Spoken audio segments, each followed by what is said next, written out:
Hi. So இந்த ratio some எப்படி போடுறதுன்னு பார்க்கலாம். அவங்க கேட்டிருக்குது பாருங்கள், சி அண்ட் ஏ தான் கேட்டிருக்காங்க. ஓகேவா? ஸோ என்ன பண்ணுறீங்கன்னா A B C. So A is to B வந்து 3:7.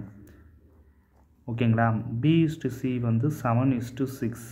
ஸோ என்ன பண்ணுறீங்கன்னா இங்கே வந்து என்ன கேப் இருக்கோ பக்கத்தில் என்ன நம்பர் இருக்கோ அதுதான் நம்ம இங்கே ரைட் பண்ணணும். ஓகேங்களா? அதே மாதிரி தான் இங்கேயும்.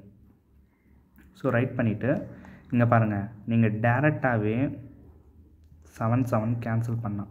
ஏன்னா இது மல்டிப்ளை பண்ணிங்கன்னா அது கேன்சல் பண்ண உங்களுக்கு கஷ்டமாக இருக்கும்.